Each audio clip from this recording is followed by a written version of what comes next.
ассалому алайкум. дар навор бо хабар ва рӯйдодҳои муҳими ҳафтаи сипаришуда истода бахши хабариву таҳлилии ҳафта дар студия бо шумо ҷаҳонгир собиров.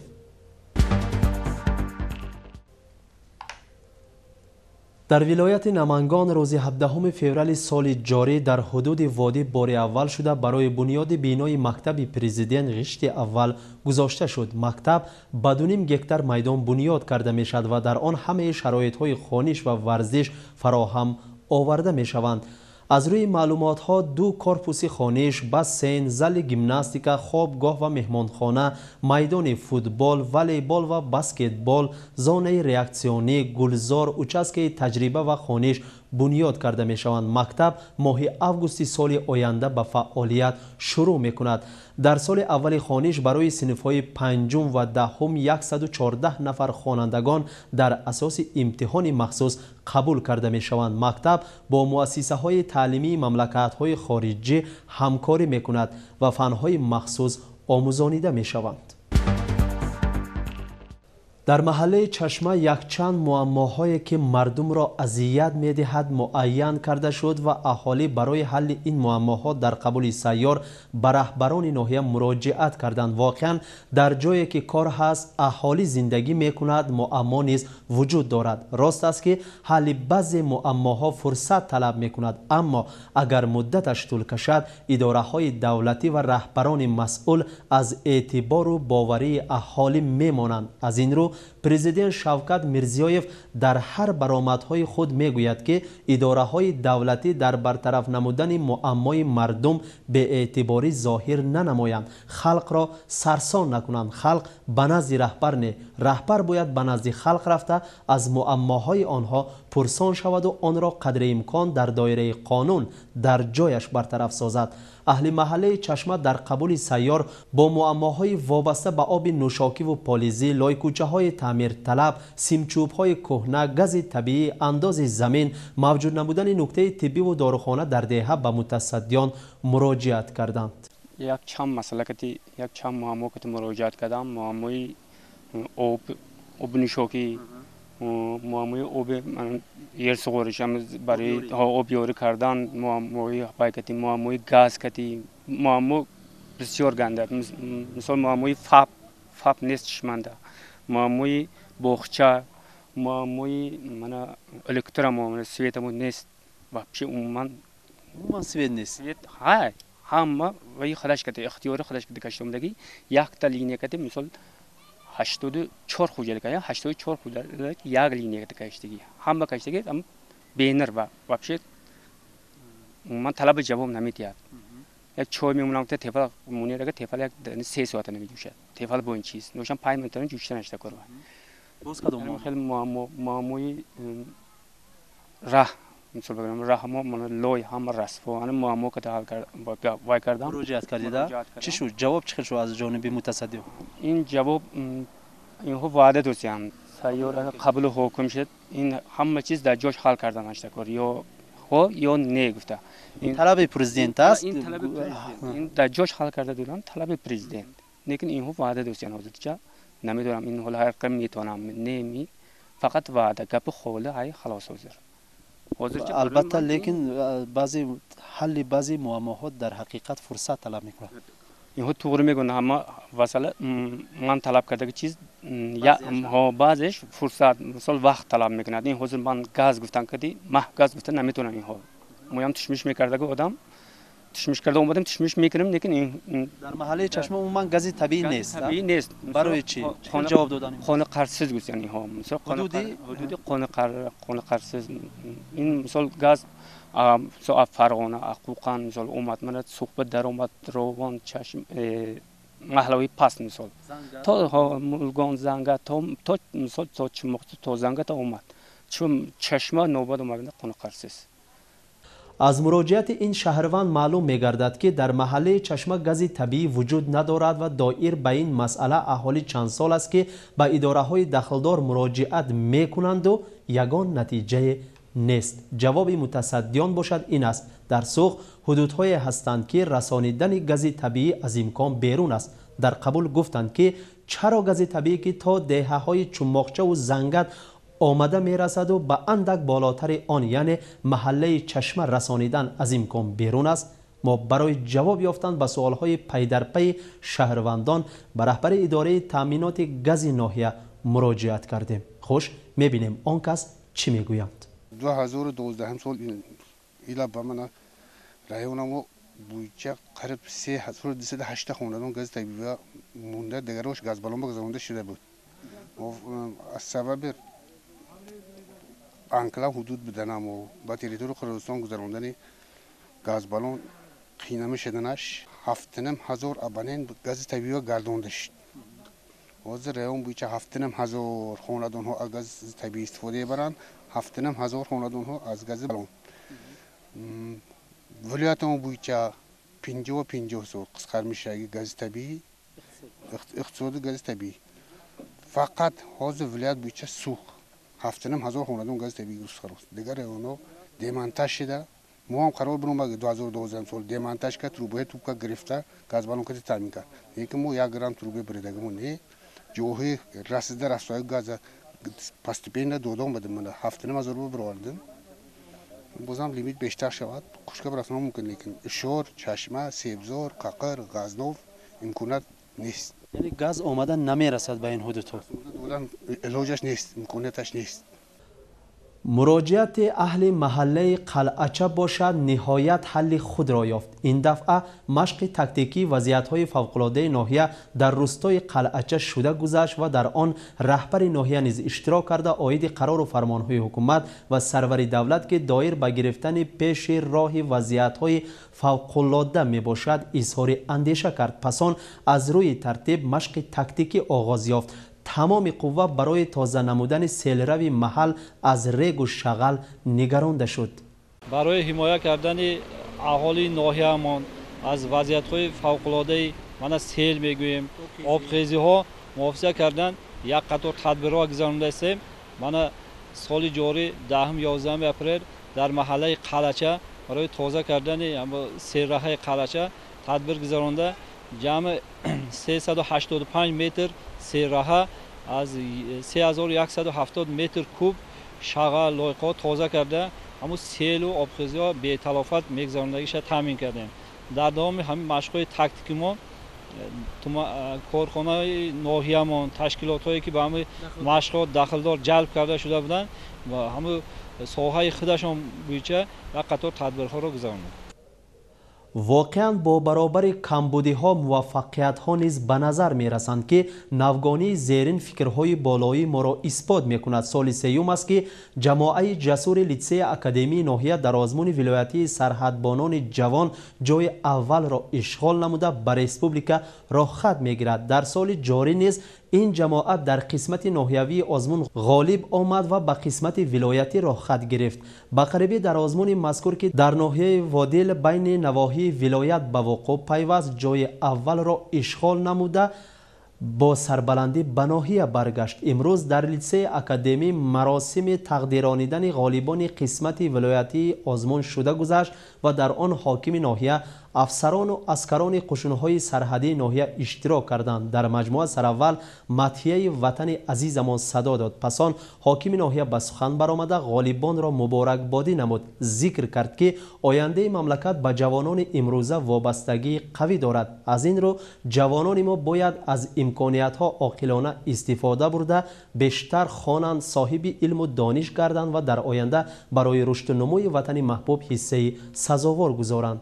من امسال هم جمعی جسوری ما یعنی جمعی لیسه اکادمیکی در مقیاس ولایت در مابین 12 نواحی های ولایت سرحدی از روی سرحدبانان جوان سزاوار جای اول شده راه خط به ریسپوبلیکا گرفتند، زیرا که آنها طی 10 سال است که در این مسابقات سیومین مراتبه و قسم فینالی جمهوری برآمدند.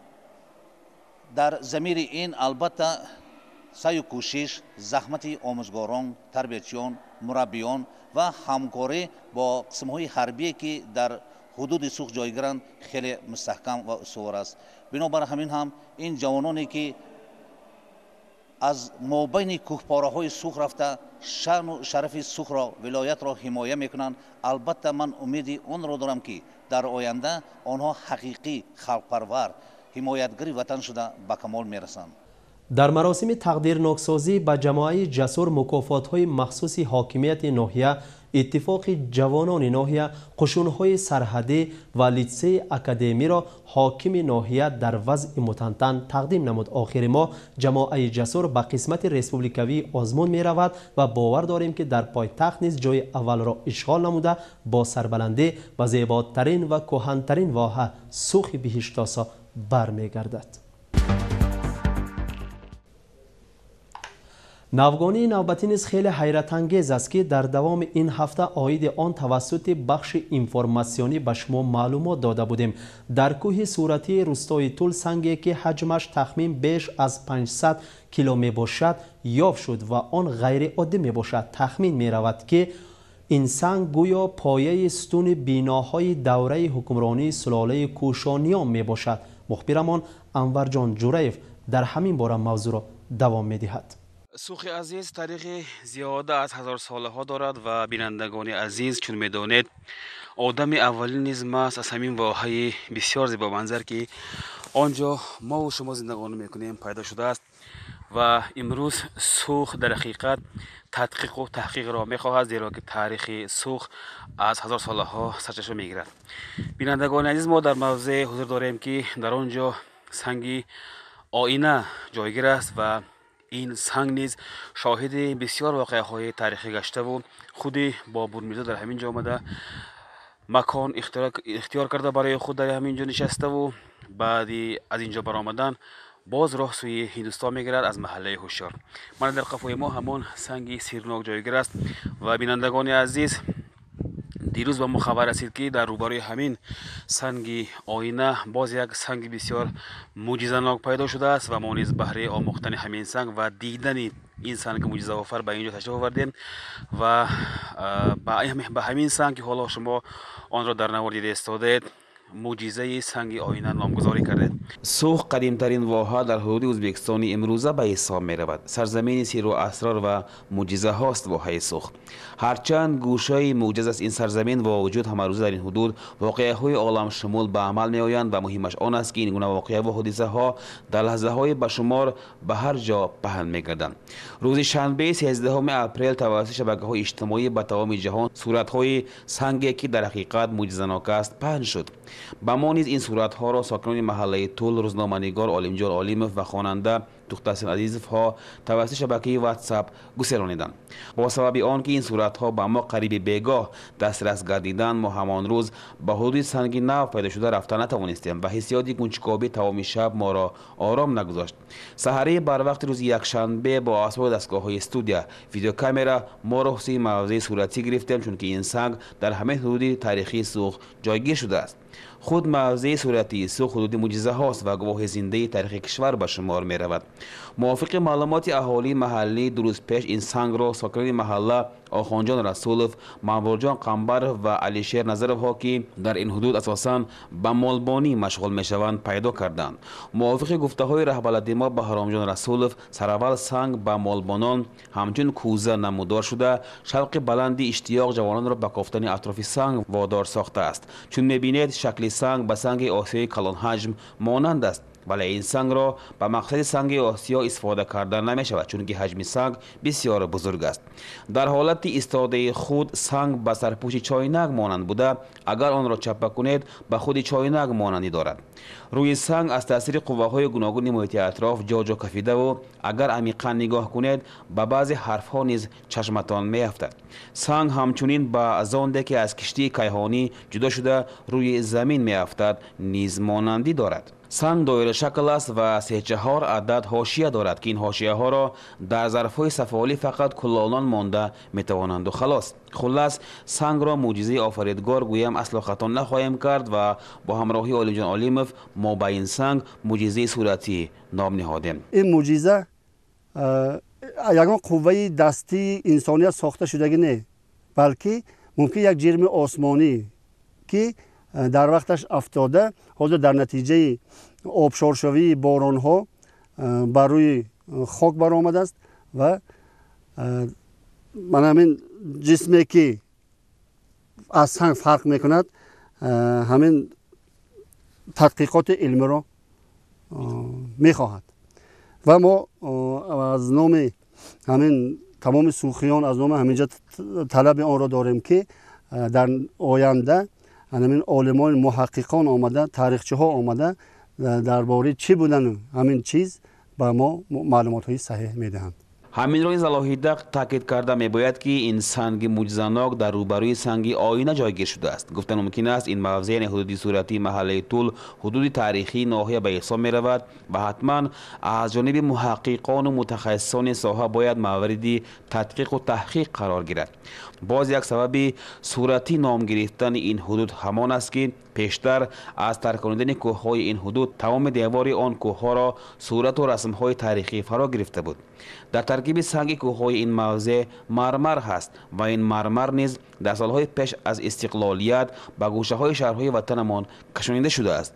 موافق معلومات ها در سالهای فعالیت اتحاد شوروی کوه اساسی این حدود یعنی گواه زنده تاریخی وطن با قوه 45 تن ماده ترکنده ترکانیده شده است و این گواه تاریخی ماضی رو به فنا آورده است. ولی استقلال کشور و قوه الهی امروز روی ما صحیفه های نوی تاریخ را باز میکند. از این فرصت ما باید دائم و پیوسته استفاده کنیم و در شناخت اصل و نسل خویش کوشش و حرکت نماییم. در جایی که یک روز جنگ و جدال شده است 40 روز فیض و برکه نمی شود میگویند پدر و بابایانمان که این حق است و راست. از این رو رهبر دولت وقتی همچون پرزیدنت فعالیتش را آغاز نمود گرفتن پیش راهی جنایتکاری و حقوق ویرانکنی را به یکی از سمت‌های استوارترین سیاست دولت تبدیل داد. به همین خاطر در ناحیه ما نیز برای گرفتن پیش راهی جنایتکاری امروزها کارهای ترغیباتی تشویقاتی اوج گرفتند. لوحه داریم در همین خصوص. واقعا فیض و برکت در منزل و خاندان حکمران میگردد که اگر در آنجا تینجی و آسایشتگی برقرار باشد، زیرا صلح و امنیت، تینجی و آسایشتگی عامل مهم فراوانی خاصه ترقیات به شمار می رود. از این خاطر در دولت ما برای گرفتن پیش راه جنایتکاری و حقوق ویرانکنی کارهای نظررس به عمل تطبیق می‌گردند. گرچند به حیث عمومی نسبت سالهای گذشته شماره جنایتکاری کم گردیده باشد هم حالا در این سمت کمبودی‌ها بسیارند. برای رسیدن به موفقیت کوشش زیاد به خرج دادن لازم است. در ناحیه ما نیز به حساب عمومی جنایتکاری نسبت سال 2017 در سال 2018 کم گردیده باشد هم شماره بعضی نمودهای جنایت و حقوق ویرانکنی ها افزوده است. از این رو در حدودها بهره گرفتن پیش راه جنایتکاری و حقوق ویرانکنی جوامعها با اشتراک رهبران دخلدار، نمایندگان حقوق و ترتیبات برگزار می‌گردد که این گونه کارهای ترغیباتی بدون شک در گرفتن پیش راه جنایتکاری اهمیت مهم کسب می‌کند.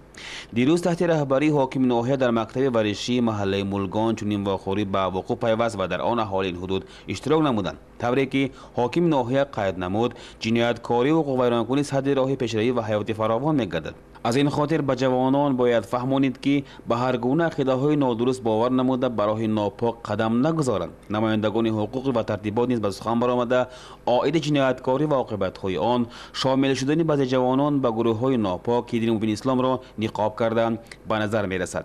برای گرفتن پیش راه این گونه حالت‌ها نه فقط دولت بلکه هر یک ما مسئولیم. به سبب به هر یک فرزند 7 محله پدر و مادر نگفتند گذشتگان ما. پس آن چون این واخوری در مکتب رقم دومی محله ینگری نشده گذشت و در آنجا عایدی همین مسئله اظهار اندیشه کردند. یک جنایت پیش نگری کلانچه برفتش ممکن محلنده من فکروی مثال طلبوش نگفتم محلنده تا نورانی چه خانه رشاده گیرن نام نشد مثال چورت پیرکو توپ شده مثال بکنم محلنده چه خیلی گفته سیش سوسی مثال کلام فرزند مثال بکنم من هم ها نامجا خواهد من دراتون که ما تربیت فرزندان و همه ما مسئول مثال و یک 100 مرتبه معلوم بوده یک مرتبه دو بیش این دو بیشه میگرد دار فهمیدی نی برای هوای پدر مادر هم محله چیگی هم دو بیش هم مکتب هم جماعت چلیگم همه با یک سر بوشده همه بخار شده استفاده کردیم مثال و میتونم مثال و اون بیاهونده یک مرتبه چشد اول جدوش نمیتوند یک قلد عرق خورده گرید هوای بسونی همون بایشده ایمنت هوای با درام میرد ده مثال یک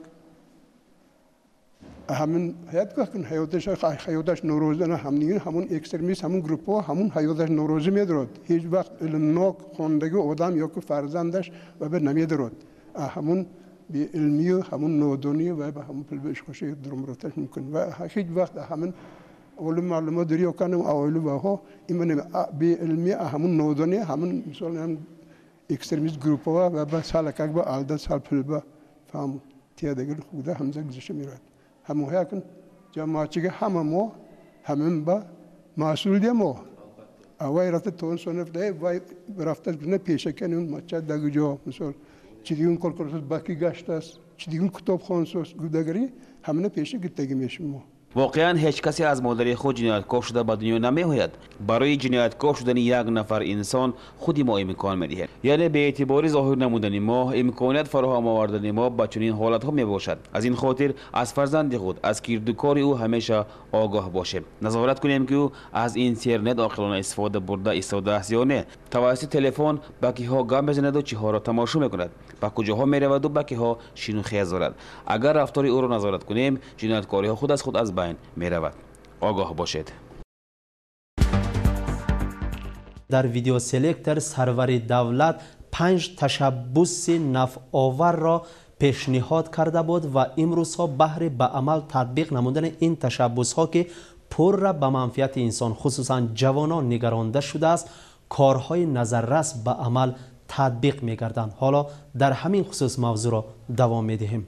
باید گفت که ریسپوبلیکای ما راه ترقیات استراتژی خود را دارد و تحت سروری پرزیدنت مملکت بهر به عمل تطبیق ساختن این استراتژی با جد و جهد به خود خاص خلقمان سوی آینده نیک می‌روند. در این سمت تشبس و رهبردی سرور دولت به هر یک ما قوه و غیرت دوچند می‌بخشد.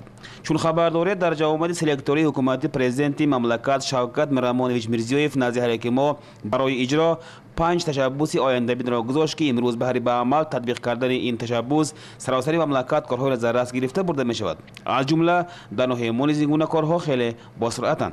اهل مقطع بچگان اخدانه که رقم دوم ناحیه واقع در محله قلعه 5 روزی تحصیل را از دوشنبه تا جمعه 5 روزی به عمل تطبیق سازی این تشبس ها انتخاب کردند و بهر اجرای این تشبس ها خود تشبس انجام میدهند.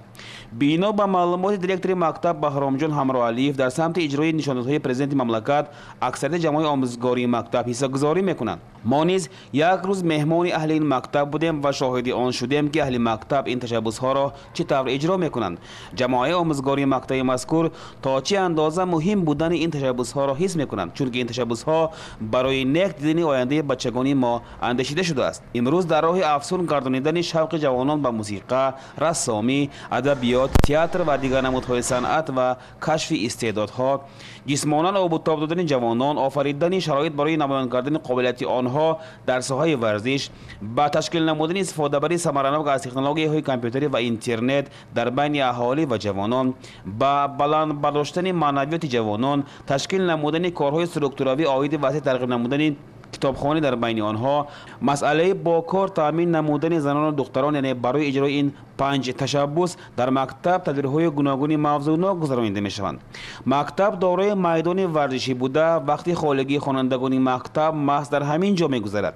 مسابقه های گوناگون ورزشی مخصوصا فوتبال برگزار کرده می شود در این میدان. مکتب علاقه یک چند نفر فوتبال بازان ماهر خود را دارد. مکان اولی نمایش استعداد و صیقل آن نیز محض مکتب به حساب می رود. بچگان در تدبیرهای گوناگون معنوی معرفی اشتراک کرده مهارت خود را با استادان خود نمایش می‌دهند و توسط اجرای نقش‌های گوناگون در صحنه‌های حیاتی نیز قابلیت اختیاری خود را صیقل می‌دهند. اگر با تعبیر دیگر گویم دانشی در بچگی گرفته نقش در سنگ گذاشته را میماند. همین باعث اهل مکتب مذکور در راه صیقل دادن مهارت شاگردان خود پیوسته حرکت میکنند. چون با ما از روی گفته‌های سرور اتفاق جوانان مکتب الهام جان ملایف و روانشناس خورسند جان همراه علیف معلوم میگردد در مکتب برای بلند برداشتن سوادناکی کامپیوتری و عموما دانش خوانندگان تمام شرایط‌ها مهیا کرده شده است. کتابخانه برای مطالعه کتاب‌ها و انتخاب کتاب دوست داشته، خانه کامپیوتری برای بلند برداشتن سوادخوانی کامپیوتری، محفل‌های گوناگون هم برای دختران و هم برای بچگان برای انتخاب کسب دوست داشته به اختیار خوانندگان مکتب داده شده است. باید از این همه شرایط امکانات ها ما به طور وسیع استفاده کنیم و فرزندان را نیز به این چیز جلب سازیم، زیرا برای اجرای تشبوس نو لازم است. میگویند به ما این صحبت مدیر قسم ملی مکتب اختیار جان نشانوف، کتابدار قناعت بوریوه و نماینده کمیته ورزش ناحیه عطا جان محمدجانوف. باید گفت که اکثریت طلبه های مکتب به واسطه تشبوس و دوتازی جالشین دیرکتور مکتب دایر به کارهای معنوی معرفی اسقر جان محمدجانوف دایر میگردد. دایر به این تشبوس امروزها در تمام مکتب‌های ریسپوبلیکمان البته چاره و تدبیرها اندیشیده شد. در قطار آن لیسه بچگان اختیارناک رقم دوم که در دهه قلعه جایگیر شده است، در آن چاره تدبیر اندیشیده شده. در اساس این 5 تشبوس کارها براه مانده شده است. عاید نامگذاری روزهای هفته 5 تشبوس دایر به 5 تشبوس ما کارهای تعلیمی تربیوی گذرانده ایستاده ایم. در حقیقت امروز باید هر یک ما تشبوسکار باشیم و دیگرگونی های در مقیاس مملکت به عمل آمده ایستاده را با تشبوس های خود اجرا سازیم و تشبوس را از بالا هرگز نباید انتظار شد، زیرا زمان امروز برای ترقیات کشور ما از ما اینوواسیا و نوآوری را می‌خواهد. یکی از سمت استوار تشبوس پرزیدنت این مسئله با کار تامین نمودن زنان و دختران میباشد. در مقطع بچگان اختیارناک رقم دوم به این جهت مسئله نیز اعتبار کلان است. در این مکتب محفل دستان ماهر عمل میکند و در آن دختران مکتب با سر و اسرار کسب دوزندگی و پزندگی از نزدیک آشنا میگردند. همینطور برای اجرای 5 تشبوس سرور دولت در مقطع بچگان اختیارناک رقم دوم کارهای نظارت کرده شود. باید گفت که این تشبوس های سرور دولت حیاتی بوده، ما باید در راه اجرای آن دائما هر روز و هر ساعت تشبوس نشان دهیم. این بود بخش خبری و تحلیلی هفته که شما توسط آن با خبر و رویدادهای مهم هفته سپری شده ایستاده شناس کردید. در همین جا به بخش خبری و تحلیلی حسن انجام میبخشیم و گفتنیم که اگر فکر و درخواست و یا معمای داشته باشید به ما توسط نامه ارسال نمایید. ما در اساس وکالت و در دایره قانون بهر برطرف نمودن معمای شما همیشه آماده ایم.